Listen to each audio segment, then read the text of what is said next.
Ya mungkin sekarang kayak bahas basic dulu aja gitu. Saat ini emang gue sekarang udah kerja di salah satu brand agency lah di Jakarta gitu. Cuman apa yang kalian pelajari sekarang itu sebenarnya apa yang gue kerjain sehari-hari sebetulnya. Mulai dari A sampai Z-nya gitu. Jualan lah intinya. Gimana caranya biar klien beli ide kita, terus gimana biar klien yang kita pegang tuh idenya masih tetap fresh gitu.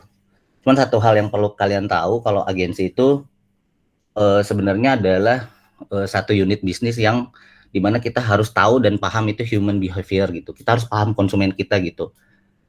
Why? Kenapa kita harus paham konsumen? Ya karena balik lagi kita mau jualan gitu. Kalau kita jualannya salah sasaran, produknya nggak akan laku. Jadinya ngapain brand nge-hire agensi untuk ngebantu promosiin produknya sebenarnya gitu. Dan di sini ada yang istilahnya insight yang emang apa ya? That trigger human action gitu. Mungkin kita langsung mulai aja. Kita akan ngomongin consumer insight. Ini sebenarnya apa ya? Kayak pengantar singkat aja lah. Mungkin kalau teman-teman masih bingung insight itu kayak gimana gitu. Oke. Insight itu sebenarnya cara ya, kayak metode yang mengubah cara brand berkomunikasi. Cara brand berkomunikasi. Oke, mungkin kalau dari KBBI-nya lah atau dari apa ya? Kayak definisinya, the capacity to gain accurate and deep intuitive understanding of person of thing or thing. Jadi gimana kita mengerti seseorang gitu. Apa sih yang ada di pikiran orang tersebut gitu. Ilustrasinya gini deh, kalau kita mau ngomongin insight ya, gue coba kasih ilustrasi. Cowok atau cewek gitu, ketika sedang fall in love gitu, pasti dia cari tahu kan lawan jenisnya yang dia suka gitu. Dia kepoin lah.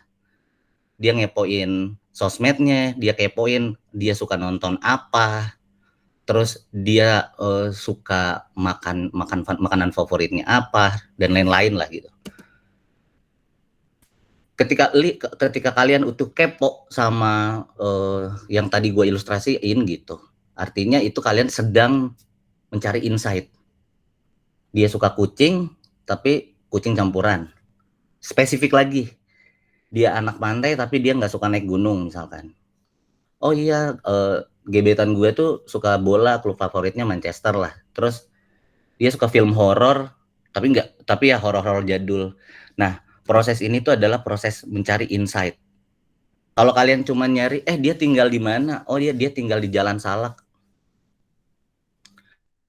Itu tuh sebenarnya bukan insight ya. Itu cuman demografi doang yang kalian cari. Dan banyak banget gue temukan di deck kalian itu ya, oke, usianya berapa sampai berapa, itu benar sebenarnya. Cuman itu masuknya market research. Market. Oke, paling simpelnya adalah ketika kita ngomongin insight itu untuk apa ya? Agar kalian ketika berkomunikasi atau ngekomunikasin brand kalian itu nyambung gitu, nggak kemana-mana gitu. Orang relate gitu sama apa yang sebenarnya brand kalian omongin, brand kalian omongin gitu. Dan sebenarnya itu adalah logikanya adalah kayak sebenarnya PDKT gitu. Gimana kita ngegebet si konsumen. Gebetannya tuh sekarang kalian adalah si konsumen kalian gitu. Orang yang beli produk yang kalian jadiin study case untuk di DKV3 ini. Gimana caranya orang mau beli itu gitu. Oke.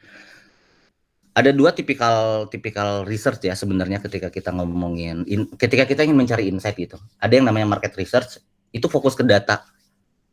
Tapi kalau consumer insight itu lebih ke story konsumennya. Story konsumennya. Apa yang kalian cari sebenarnya lebih fokus ke data. Oh iya, pengunjung ini tuh datangnya jam segini sampai jam segini. Oh iya, dia ramenya jam segini. Oh iya, makanan yang dia suka beli itu kayak gini. Iya, kenapa, Van? Maaf Pak, share screen-nya hilang. Oh gitu. Tadi sampai mana ya saya screen-nya ya?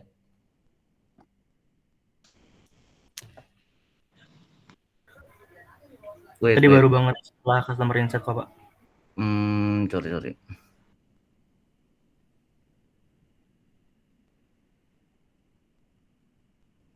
Oke, udah muncul?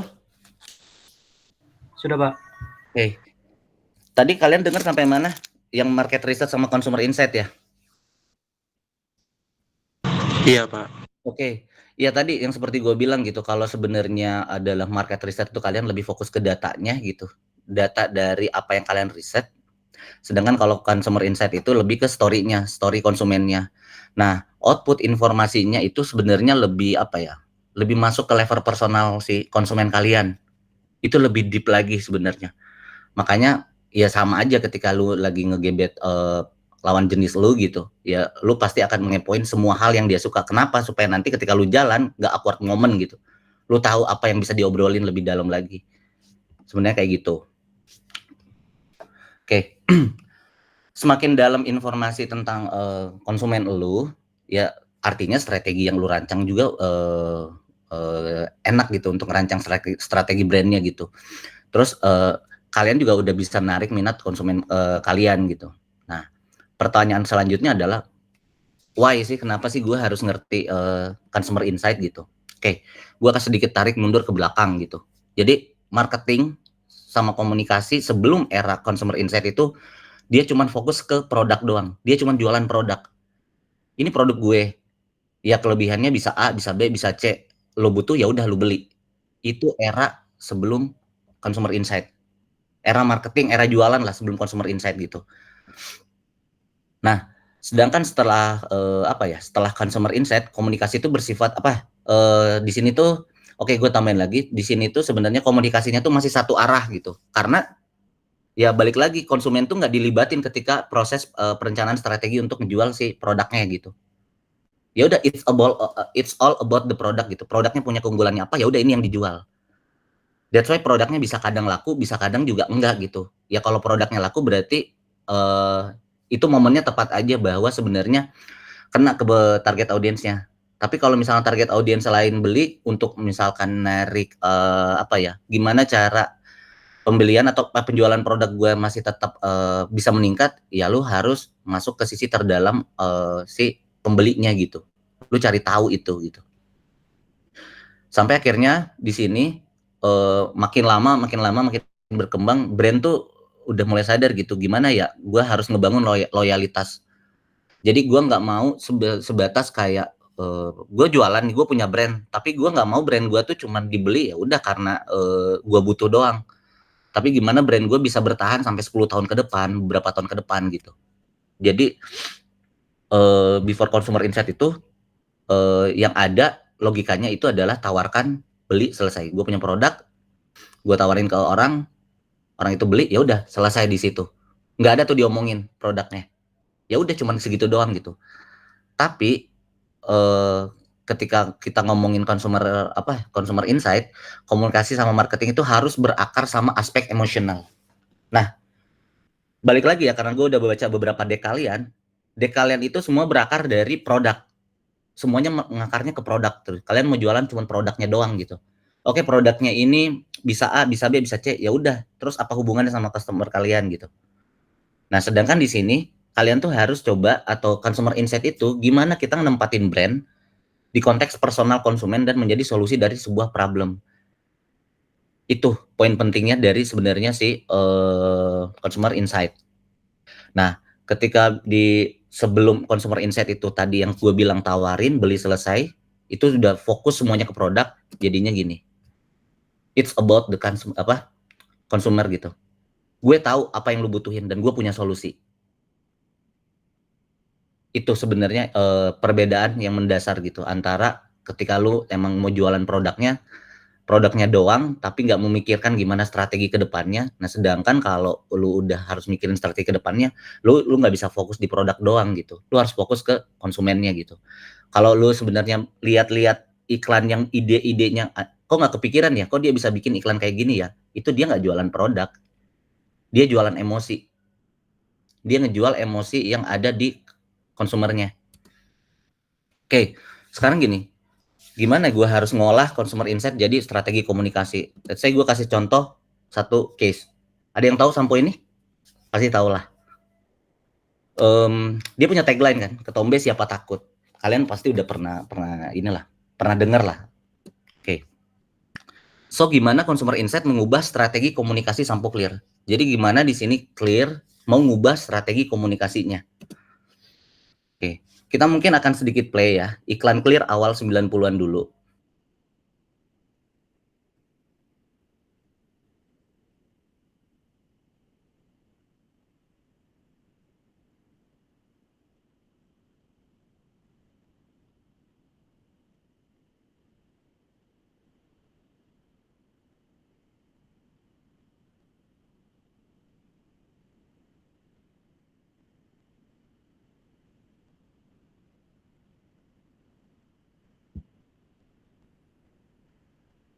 Oke, di sini kalau kita lihat ya, kita coba lihat tadi, kalian masuk nggak sih tadi audio si videonya atau nggak masuk? Enggak, Pak. Oh, nggak masuk. Ya udah, nanti kalian boleh cari aja ya iklan Clear tahun 90-an aja. Nah, sebenarnya di sini tuh adalah ini jingle-jingle dari si Sampo Clear. Di sini tuh kita lihat ya liriknya ya. Rambut halus indah tanpa ketombe, indah dipandang indah disentuh. Clear bening ampuh namun lembut, membuat rambut indah dipandang indah disentuh. Sampo Clear. Kalau kita lihat liriknya, kita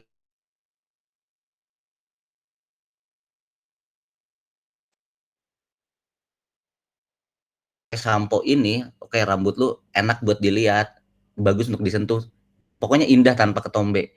Itu akan beda banget. Oke, nah sebenarnya ya di masa ini Sampo Clear itu tuh belum nemu USP-nya atau unique value proportion. Jadi positioning yang kuat gitu, karena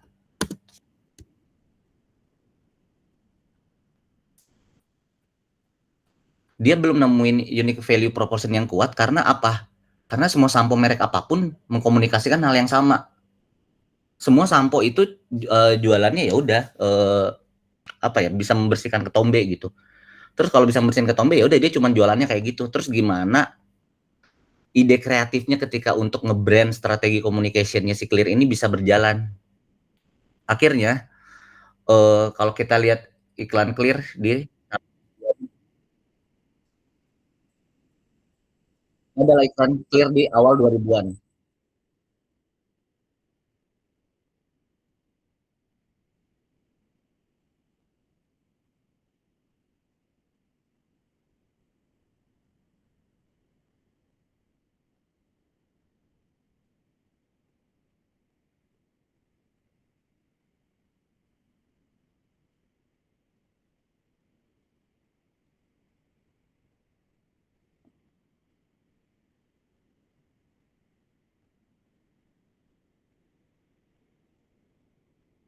Oke.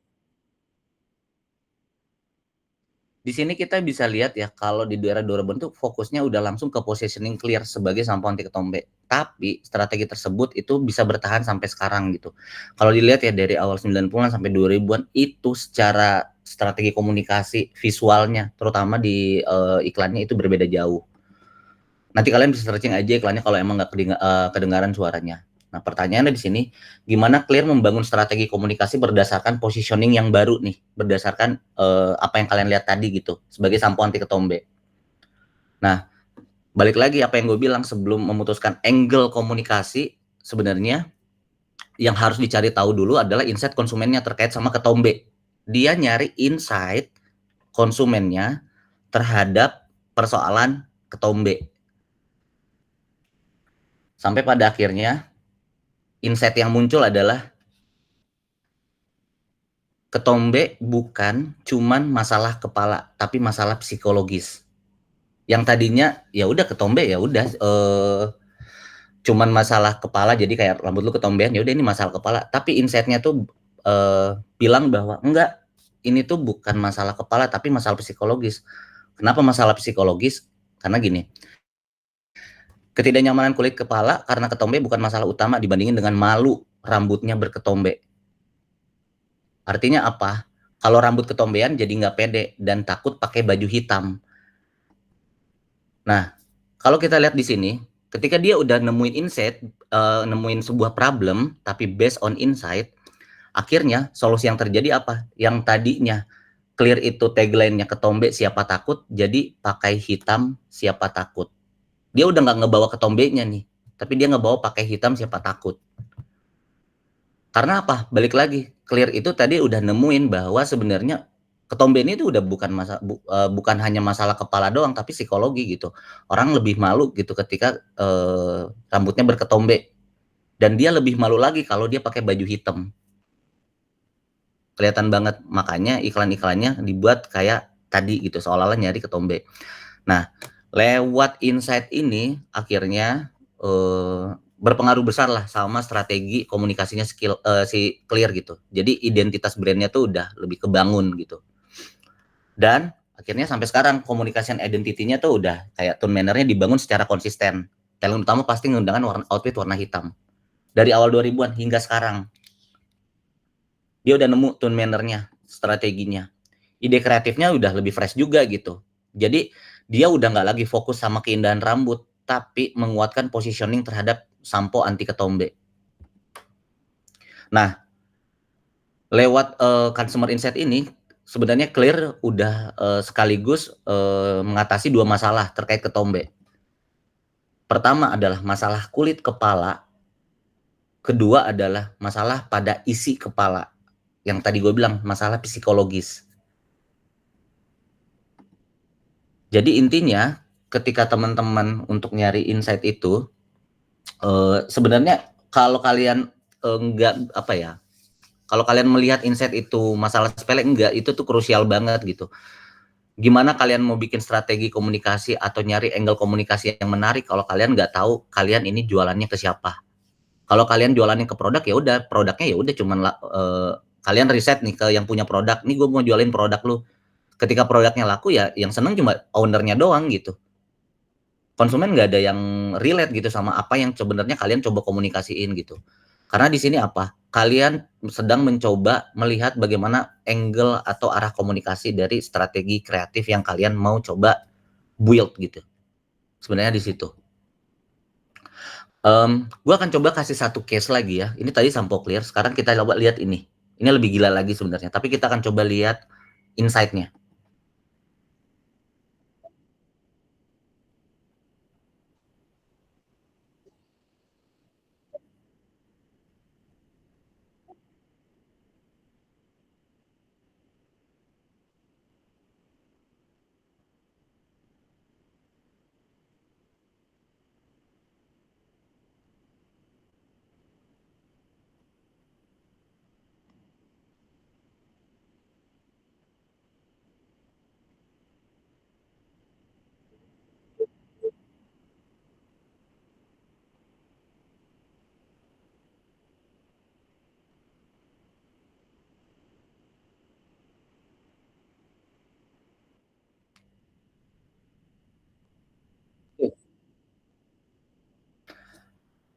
Burger King, brand besar, ngapain jualan burger basi?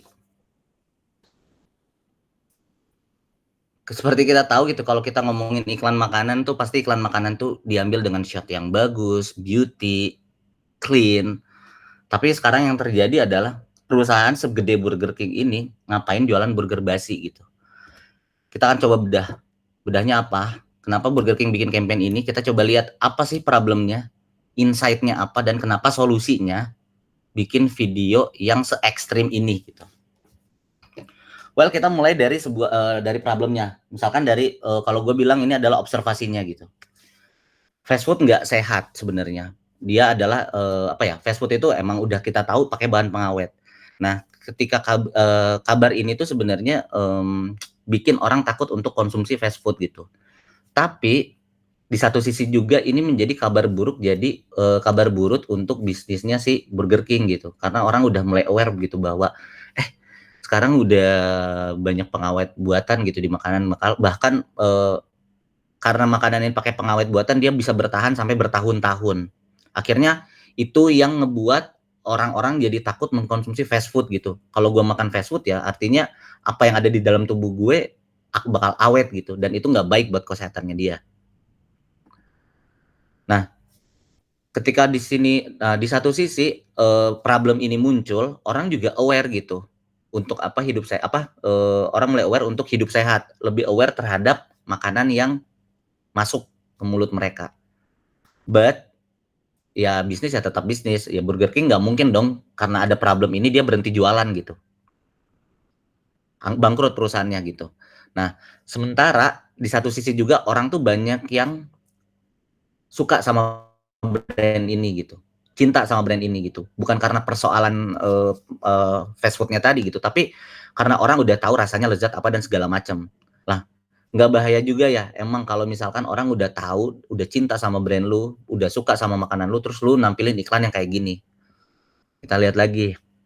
Oke, ketika Burger King aware dengan problem yang tadi gue sebutin, nah satu sisi orang-orang udah sentimen sama makanan yang mengandung bahan pengawet. Jadi di sini semuanya orang udah kayak ya underestimate lah sama makanan-makanan yang mengandung bahan pengawet. Oke, masuk ke insight-nya adalah di sini insight yang mereka cari itu nggak hanya observe tentang behavior konsumen mereka, tapi observe the way factor behind those behavior. Apa yang mendasari mereka tidak menyukai fast food selain dari pengawet gitu. Digali lagi sebenarnya. Oke. Ketika di sini tuh sebenarnya adalah kita mulai menarik pertanyaan dari problem yang udah ketemu di awal. Apa behavior konsumennya? Di sini jawabannya adalah orang-orang jadi ragu untuk makan fast food setelah naiknya sentimen tentang fast food yang nggak bisa ngebusuk selama bertahun-tahun. Tapi emang kalau misalkan hal tersebut muncul gitu, orang aware untuk pengen makanan sehat, oke gue akan sekarang konsumsi makanan sehat gitu. Tapi menurut kalian apakah semua orang pengen makan sehat? Enggak juga. Semua orang tuh enggak terlalu pengen makanan sehat gitu. Ada beberapa orang yang memang suka makanan gak sehat karena rasanya lebih enak.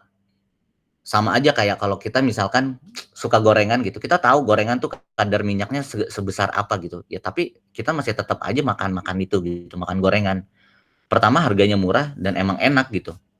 Itu udah habit sebenarnya kalau ngomongin kayak gitu. Nah, di satu sisi di sini kalau kita ngomongin marketingnya, demand-nya memang ada dan produknya menjawab kebutuhan orang-orang seperti ini gitu. Terus apa dong root problemnya based on insight? Oke, root problemnya adalah bukan karena mereka tahu makanan yang nggak sehat jadinya mereka nggak beli. Tapi mereka aware kalau bahan pengawet yang dipakai emang segila itu. Dan yang mereka butuhin adalah mereka tuh cuman butuh diyakinin kalau produknya itu baik untuk kesehatan. Jadi yang konsumen butuh tuh sebenarnya apa? Yang Burger King coba tawarkan di situ adalah meyakinkan orang-orang yang beli burger mereka bahwa makanan ini bebas dari pengawet buatan. Dan di sini juga Burger King juga beberapa tahun terakhir udah komit ngilangin 8.500 ton bahan pengawet buatan. Pokoknya Burger King aware sama isu ini. Tapi apakah berarti bahan pengawet makanan di Burger King itu hilang? Enggak. Dia enggak bahan pengawet itu tetap pasti akan ada di fast food.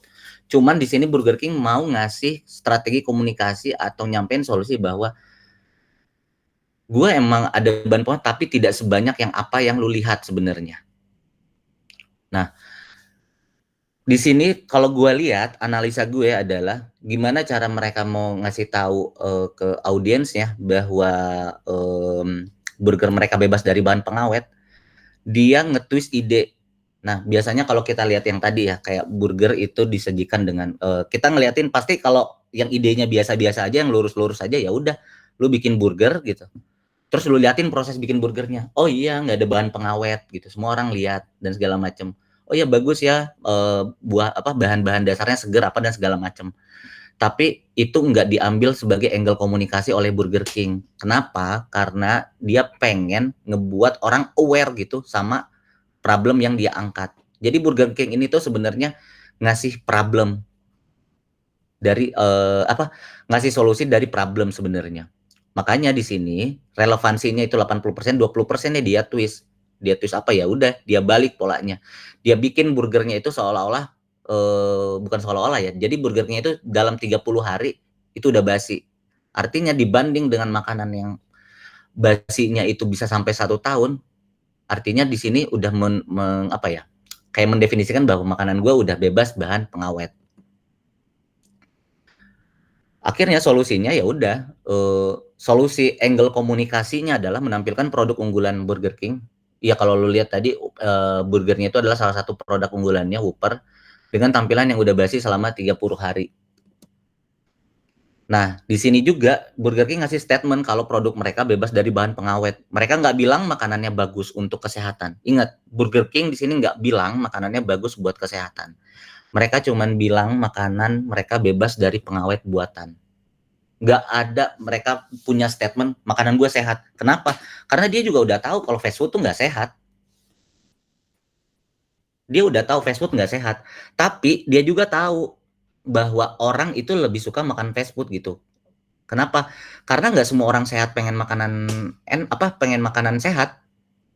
Tadi gue sempat bahas, nggak semuanya orang pengen makanan yang sehat gitu. Bahkan ada orang yang udah tahu dampaknya makan makanan fast food, ya dia tetap konsumsi karena balik lagi rasanya enak. Dan tadi di sini gue udah bilang Burger King tuh udah tahu posisi brandnya bahwa mau kayak gimana pun brand gue ada yang suka. Cuman gimana gue bikin angle atau strategi komunikasi yang lebih clear. Akhirnya dia lahirlah dengan strategi kreatif seperti ini, dan ini udah menang di beberapa award advertising besar lah.